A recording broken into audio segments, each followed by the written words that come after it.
नमस्कार मंडळी. माझ्या एका खास मैत्रिणीने मला सांगितलेली एक भन्नाट रेसिपी मी आज तुमच्यासोबत शेअर करते.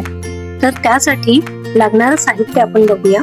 तर मी इथे 2 वाट्या बारीक दलिया घेतलेला आहे आणि हा जाडा आणि बारीक असे 2 प्रकार मिळतात. त्यातला हा बारीक असा दलिया आहे, बघू शकताय तुम्ही. आणि त्याच्यासोबत आपल्याला मिक्स करण्यासाठी हिरवी मेथी थोडीशी धुवून स्वच्छ करून बाजूला ठेवली आहे निथळायला. एक छोटंसं गाजर आहे, अर्धा दुधी भोपळा घेतलेला आहे, आवडीनुसार कोबी आणि एक छोटंसं बीटरूट. हे सगळं साहित्य मी घेतलेलं आहे. मेथी आता बारीक चिरून दलियामध्ये मिक्स केलेली आहे आणि बाकी सगळ्या भाज्या ह्या छान बारीक अशा किसून दलियामध्ये मी मिक्स करणार आहे. तर भाज्यांमध्ये जे पाणी असतं त्याच्या ओलाव्यानेच हा दलिया जो आहे तो आता भिजणार आहे. त्यामुळे आपल्याला त्यात एक्स्ट्रा पाणी ऍड करावं लागणार नाही. तर अशा प्रकारे मी हे छान सगळं असं मिक्स करून घेते आहे आणि त्यात कोरडे मसाले जे आहेत आपल्या आवडीनुसार मी ते घातलेले आहेत. आता 15 मिनिटं आपण हे झाकून ठेवणार आहोत जेणेकरून ते सगळं एक संध होऊन जाईल असं.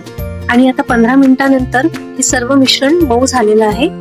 त्यात आता 2 चमचे मी हे पांढरे तीळ घालणार आहे आणि परत एकदा छान मिक्स करून घेणार आहे.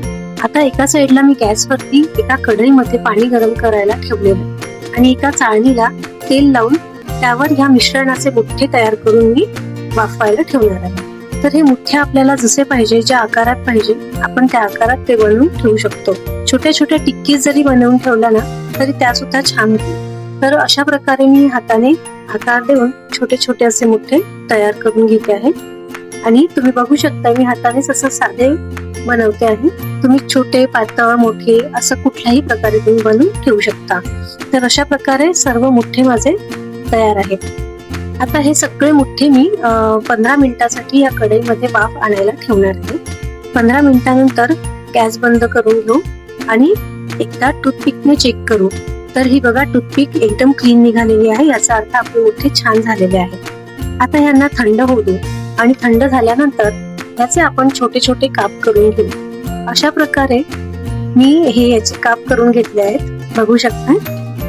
आणि बाकीचे सगळे मुठ्ठे मी करून घेणार नाहीये. आता बाकीचे मी काही जे लागतील तेवढेच करणार आहे आणि बाकीचे मी फ्रीज मध्ये ठेवून देणार आहे, म्हणजे ऐन वेळेला मुलांच्या डब्यात मी ते देऊ शकेल.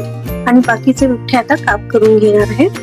तर आता एका फ्राय पॅन मध्ये आपण 2 चमचे तेल गरम करून घेऊ. त्यात पांढरे तीळ, हिरवी मिरची आणि कढीपत्ता छान बारीक कट करून मी टाकलेला आहे आणि त्याची छान अशी खमंग फोडणी करायची आणि त्यात हे कापलेले मुठ्ठे टाकून छान फ्राय करायचे. तर असे हे एकदम पौष्टिक, भन्नाट लागणारे दलियाचे मुठ्ठे मुलांपासून मोठ्यांपर्यंत सर्वांना आवडतील. नक्की ट्राय करा.